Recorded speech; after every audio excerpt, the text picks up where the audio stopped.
We've seen our fair share of chaos the last few years in last mile parcel delivery, from COVID to strikes to the threat of strikes to GRIs, just to name a few. It has not been an easy go of it for heads of transportation. Luckily, I have two amazing guests here with me today to break down that chaos and help us regain control over our lives on this episode of Better Yet. I want to welcome Coby Nilsson, co-founder and CEO of Enveyo, and Andy Whiting, co-founder and CEO of Better Trucks. Gentlemen, welcome to this episode. Thrilled to have you here. Thanks, Dan. Glad to be here, man. We got a lot to cover. We're going to cover the general chaos theory of the last couple of years. We've got peak coming up. We're going to talk about how you're seeing things kind of unfold. But before we do, would love to have you both kind of give brief introductions of yourselves and your organizations. Coby, can we start with you? Definitely. Yeah, I'm Coby Nilsson, as you said, CEO and co-founder of Enveyo. At Enveyo, we're maniacally focused on data, and we're a technology platform that helps our customers kind of understand from all those disparate sources, bring it together, the data around their supply chain, and then leverage that for optimizations. Fantastic. Welcome. Andy? Andy Whiting, CEO of Better Trucks. We're a last mile delivery carrier, primarily covering the Midwest and the South. And we are partners with Enveyo and really happy to partner with a company that is so data driven, just as we are, very tech forward on what we do. Everything we're doing is kind of focused on that customer experience and providing as tech forward approach to last mile delivery as possible. And we're super excited to dig in here. And as you mentioned, a lot of different changes over the past year or so that have positively and negatively impacted the entire industry. And I'm really excited to dig in on customers, what it means for customers and how they can look towards next year. And what, and especially, when they're evaluating business cases for growth in 2024. So happy to be here and really excited to get started. I'm so excited to get both your perspectives. I think it's such a unique one. Not only do you work with such a variety of brands and e-commerce firms, but also you see it from a different vantage point, both from your own growth. So let's start here. Coby, I'm going to start with you. As you reflect back on, let's just say, the last year and all the challenges that heads of transportations have faced, what do you think has been most challenging for some of these individuals as they navigate this new landscape, this new terrain? Yeah, it's interesting because you teed this up with chaos, right? The chaos is the one thing that's been constant in supply chain, and yet the solution gaps still exist, right? So for heads of transportation, heads of supply chain, they're facing all kinds of challenges in terms of rising costs, availability of new carriers, and yet maybe not having a platform or a technology suite that will allow them to take advantage of these gains that we saw emerge from the chaos in regional carriers and folks like Better Trucks and solutions to the duopoly that exists, right? So I think technology is still a challenge for them, getting their arms around the mass amounts of data. I think everyone understands that data is really, really important, but being able to aggregate it, normalize it, and then actually leverage it in a way that helps them make the decisions or use the tools at their disposal, it's a problem. It's still a problem. And then once they know the answers, so let's say they solve that problem, and they know what they want to do, they're still a little bit constrained by technology to take advantage of these great organizations and alternative solutions that have emerged in the marketplace. Yeah, I mean, what we're seeing is, Coby mentioned it, as people are trying to kind of solve, I think everyone knows that they have problems and there's this chaos in the world. It's just like, how do we solve that? As we were talking earlier, the multi-carrier movement has really picked up in the last few years, but it's been around forever. People have been seeking alternatives for a long time. They just realize that the chaos of today really has put it into a point where they must act. But even still, they're still trying to make that business case for next year, the business case for why should they invest in a technology platform, the business case of why they should think about operational changes. Because most of the times when we're looking at a a parcel solution, we are going up against the duopolies, but we're also going up against inertia inside of organizations. And as you see these large corporations, large retailers, big brands, they're making big decisions. And if they don't see that return on investment, sometimes the risk is not worth it. And so, by partnering with companies like Enveyo and Better Trucks, you can really start to put together that case of, okay, what does my data look like? What tech improvements need to change? How easy is it really for us to become operational? And then what changes under the roof need to happen for us to start leveraging multi-carriers? And I think that, that's how we go after the problem. We see this as it's not just data, it's not just technology and integration, and it's not just operations, it's a combination of the three. And we're hopeful here that every year there's more and more problems, less and less stability, and therefore, we're hoping that people act, and we've got really compelling reasons to act now. What I'm hearing you both is just like the challenges are getting more complicated, right? Involving technology, involving data, and almost like making more decisions, whether it be carriers or platforms. What are you seeing, Coby, maybe that are holding people back, or some of the constraints? We were talking earlier about legacy debt with technology, that particularly holding back. Do you feel like, it is a decision paralysis? Is it that technologies are getting more complicated, especially with a larger, say, retail brand? There's a lot of more interlocking and moving parts. What do you feel like are some of the big challenges? Yeah, there's lots of challenges around that, and tech debt is a real thing. Especially, some of these systems, companies have invested millions of dollars in a WMS or in a specific platform that they've kind of built their business around. And the problem is those platforms, with their customizability and all that, they've bolted on, they've built custom elements to it, and so they're kind of held hostage by some of that. So part of it is the technology that's a limiting factor. The other thing is there is still a mindset, right, that needs to change from the business side. So when we work with organizations, a lot of energy and effort's gone toward, hey, like they already know they've got a problem. They already know there's a challenge. That's not the mystery. It's like, how do we build the business case together to leverage solutions that'll help us address some of that or mitigate some of the pain that we're experiencing. So technical debt, a big hurdle. And going back to what I said earlier, like to even be able to take advantage of some of the chaos that came out of COVID was you had to diversify from a carrier strategy, because carriers were capping volumes. Carriers were saying, hey, we don't have capacity. And so it was a great opportunity for organizations like Better Trucks and others to really expand. The need was always there. It was just hard. There was like this mental block to accept even the notion of using somebody besides a FedEx and a UPS, right? But then the ability to actually connect to it and leverage those technologies, that remains a hurdle if you've got a system that you installed back in 1980 and it's not really flexible, it's not intelligent. And so you have to have some bridge solutions. You have to really identify partners that are thoughtful and helpful in helping you kind of create strategies that'll bridge you into that newer environment.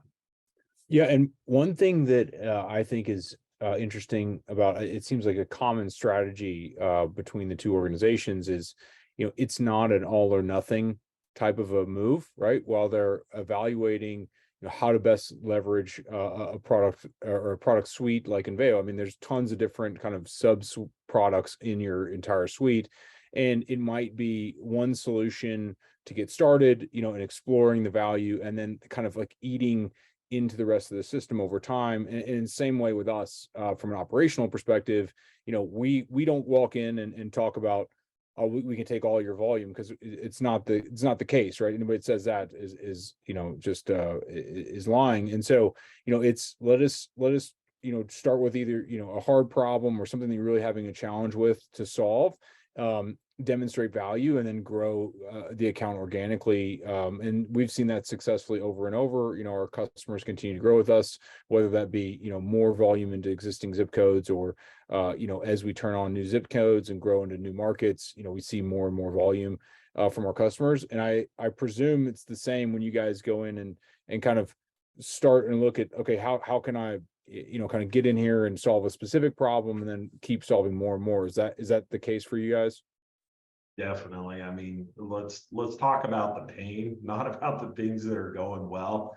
And then, what's the right entry point. So as you said, little gains can add up really quickly.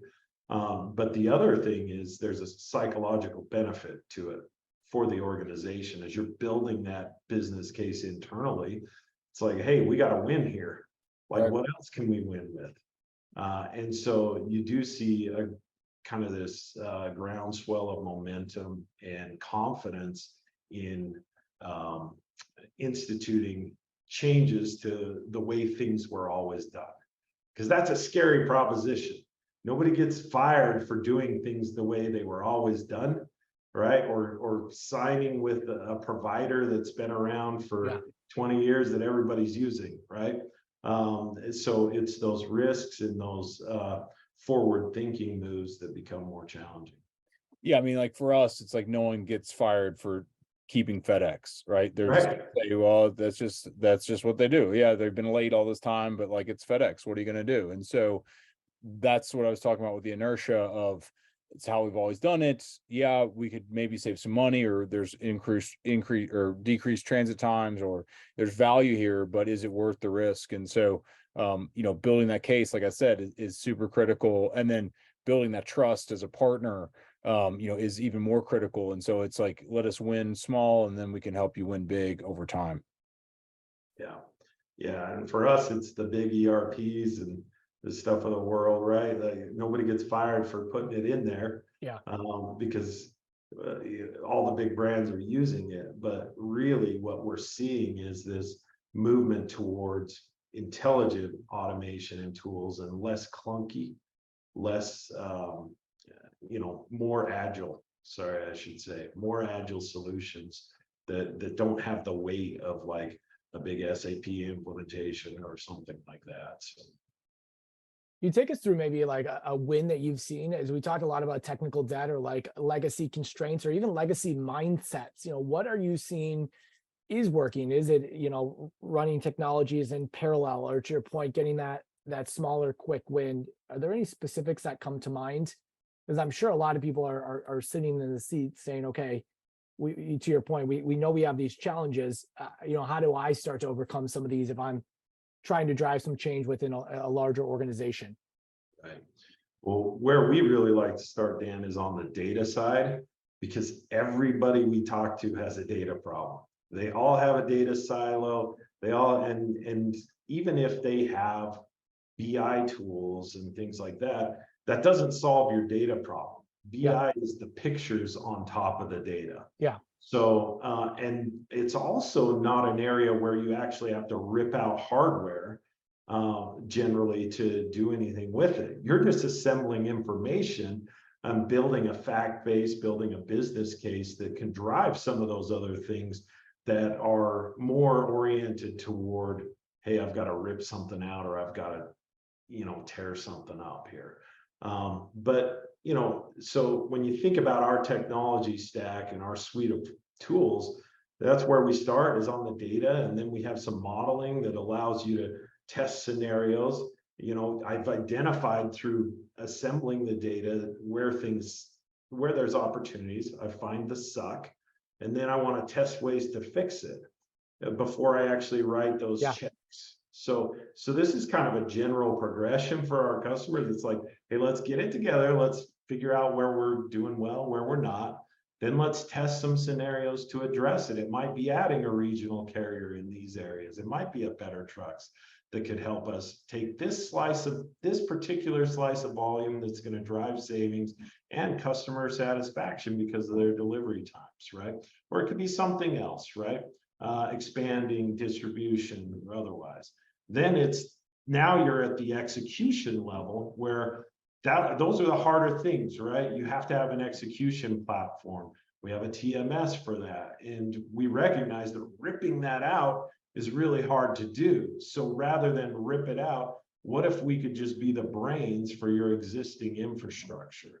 So we've really tried to take a progressive mindset to not just the way we architected our tools, but how we deploy them and make them accessible or extensible to customers, so they don't have to really overcome some of those just enormous hurdles, especially now. I mean, if you're selling TMS, you're about to go into the abyss for 2 months because nobody can change anything during peak, right?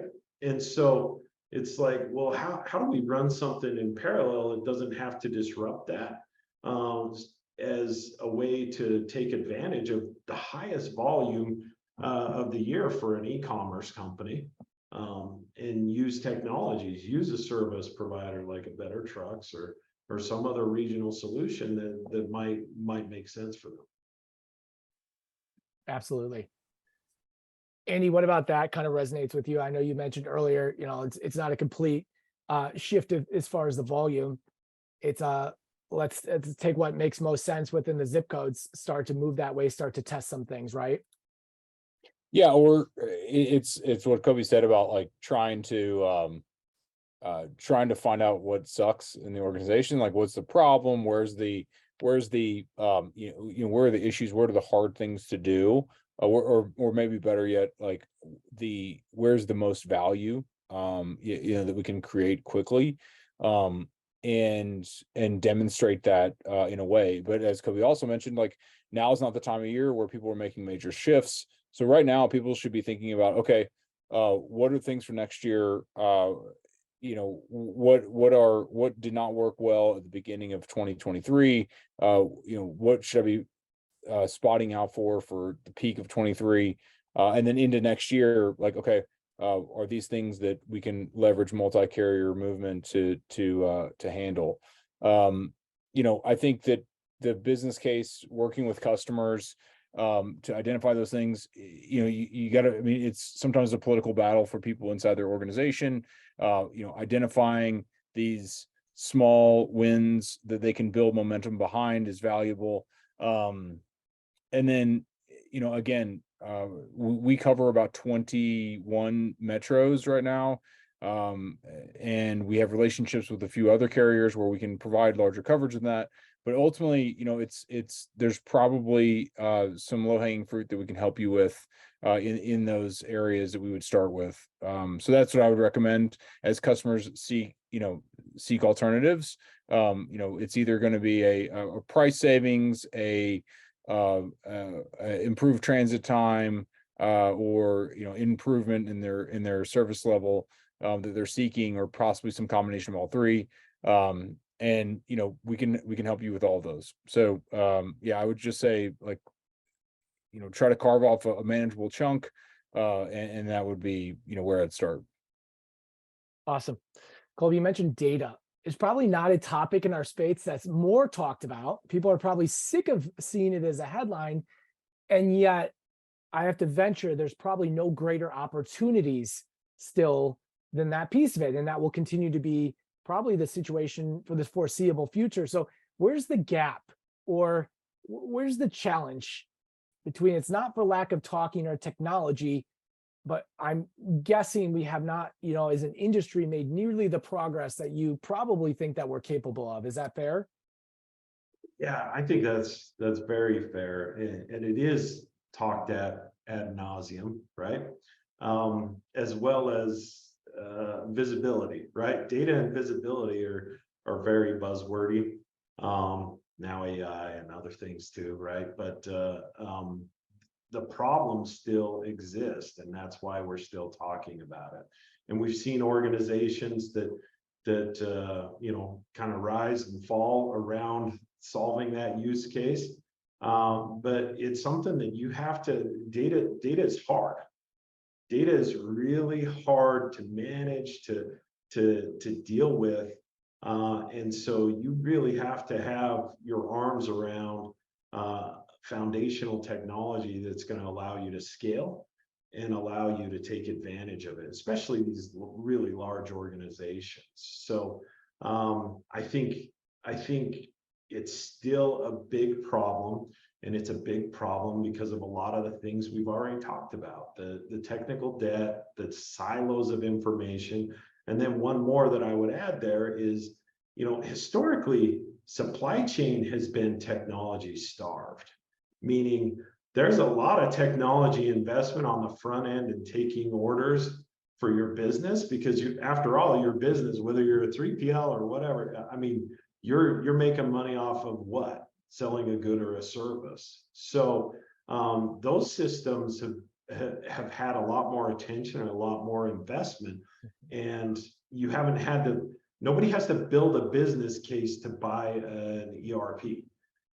Or an order management system. It's like, yeah, we have to have a way to take orders.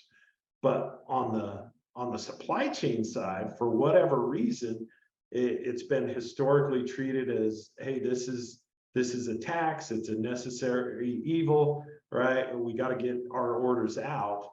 And I think the shift that you're starting to see and that we need to see is that for all companies, all businesses that are product companies, they need to start to shift that mindset and realize that they're not just product companies, they're shipping companies, right? Whether they're outsourcing it or doing it in-house, you've got to, your face to the customer now is less about them walking into your store and more about that experience on the delivery side.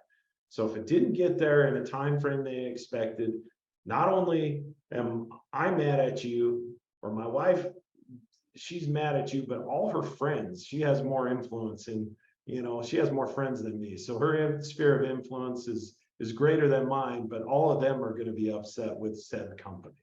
So I think just really those are the issues that persist today. And I don't think there's a silver bullet for it. It takes time. It takes a thoughtful approach. You have to identify good partners, both on the operation side and the technology side, to make those things all work together in harmony. Yeah, and I'll just to piggyback on that, Coby. You think about, brands. They are shipping companies. A lot of these customers, don't go in stores. And the experience of the delivery is the the physical contact with the customer, right? And so we're really proud to work with the brands we have on as customers to make that experience as pleasant as possible. It doesn't always go perfectly, but we believe that with combination with good technology, not only from communication to customers, but also APIs that feed back into their systems appropriately and providing status updates and everything. It can be a great experience for the customer. And it's not just a physical world. It's the combination of the physical and the digital that really makes it work well together. So yeah, those carrier partnerships are really important, and having technology capable carrier partners is key to that experience, right? Because you talk about APIs. If you can't feed that information back so that I can manage the communication externally to the customer, well, I can't get the grace that's deserved if there's some weather tragedy or something like that that's come up. People have been a lot more forgiving since COVID when you miss an SLA on occasion, but again, the client, the end consumer, has a megaphone in social media. And so managing all of that through communication and over communication, requires a technology forward carrier partner as well, like Better Trucks. Yeah, that's awesome. The old concept of procedural justice. I may not love the outcome or what that stands for, but if I better understand or you communicate with how you wound up at that outcome, I can better manage my own expectations, right? Exactly. Awesome. Well, let's look forward. We're on the doorstep of peak, no pun intended. What are you both anticipating from your vantage points? How do you see this season starting to play out? Who wants to start?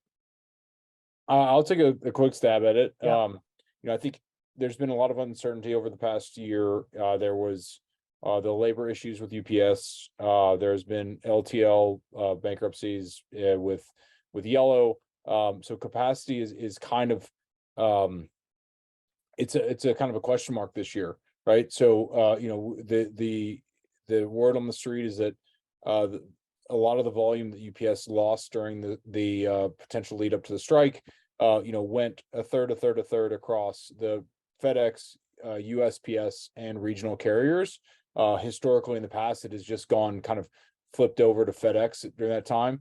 But the regional carriers and the postal service kind of did a really good job of eating into some of that volume. So for us, that's been great. Now it's a question of what sort of capacity does everyone have during this peak season? We've seen a lot of customers waive, a lot of carriers waive peak surcharges. And we're seeing, a lot of what feels like a little bit more capacity than normal, especially when you look at the freight market in general. It feels like the rates are super low, which would indicate that there is more capacity than there is demand. And so, all of those things, I'd say it's a lot of uncertainty this year, not in a way of what's gonna break, but really just, are shippers going to actually meet their end of the bargain, shipping as much as they expect, is another question as well. So all those things just kind of combined, make it for another peak that's going to bring a lot of uncertainty, just like all the previous 100 before this. So pretty exciting times. Yeah, I think to your point, like it's so uncertain, right? In prior years or the past 2 years, it's been, well, the capacity isn't there. That's the lever that's been used to either force price increases or decisions about who to standardize on. At this point in the year, you kind of got to ride the horse you've saddled at this point. Right. And there's not a lot of room to adjust, both in terms of a technology, getting something in. If you don't have a platform that's flexible, like our cloud route, to be able to add a carrier really quickly and efficiently, like you may be stuck with the carriers that you have. But also what we've seen in years past, and we're seeing some more of it this year, is there's a reticence to take on net new business leading up to this because of the impact it can have on performance metrics. That a lot of the carriers came out of COVID with some serious baggage that they had to write into their new contracts, that they're not going to fall below certain thresholds of performance, 95% on time and all of that stuff. These are all byproducts of the chaos. So back to the kind of theme we kicked off of, there's always opportunity in the midst of chaos. I'm a big Sun Tzu guy, but great changes, and these are positive changes, are preceded by chaos. And COVID added to that. We've still got it, a chaotic environment that can drive some more of these positive changes. Awesome. Fabulous. I'm going to get you both out of here on this. It's called Better Yet for a reason. We believe, thanks to the technology, thanks to a lot of forward-looking, innovative organizations, that the best is yet to come in last mile and parcel delivery. So when you think ahead maybe of the next 12 months, what excites you most about this space and the progress that we're all making as a collective? Coby? Hey, yeah.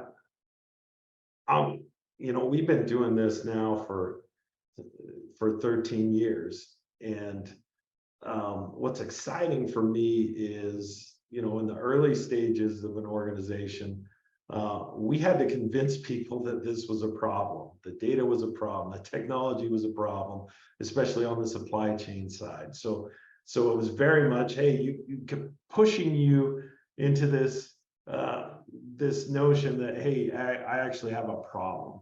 Well, what I'm excited about is everybody knows it. Everybody's seeking for the best in class ways to solve those problems. And they also recognize that we haven't solved everything yet.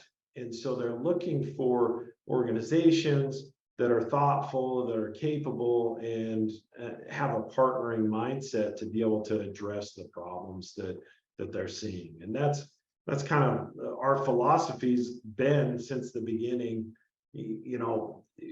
We're not field of dreams here. We're building things that we know to be problems and addressing customer needs. And as we continue to work with our customers, the problems we'll be solving tomorrow and 6 months from now are different than what we've already solved to date. So just excited about the mindset that customers have, embracing this multi-carrier philosophy, knowing that, hey, we've got to diversify.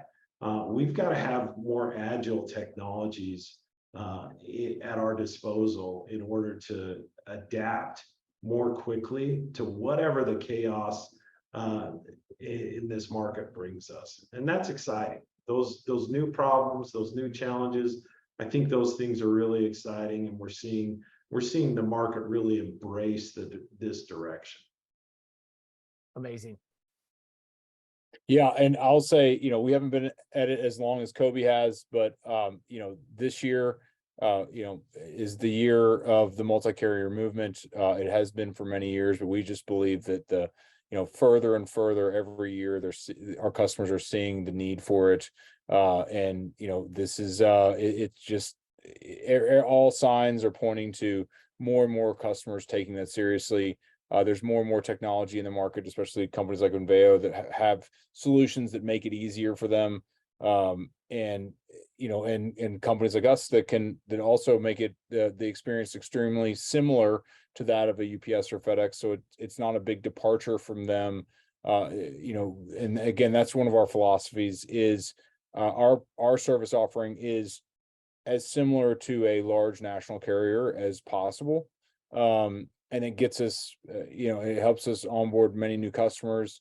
And because again, it's not just an operational issue, technology and data, all three of those combined. So yeah, I mean, super excited for next year, see where it's going to bring. Peak season's upon us, getting excited for that. The capacity is a crazy thing. So all the chaos will get us further to I think all the chaos this year will finally bring us to where the multi-carrier movement is here. So pretty excited. Fabulous. We covered a ton of ground today. Thank you both. I very much appreciate it. And we'll look forward for things to come. Sweet. Thank you very much.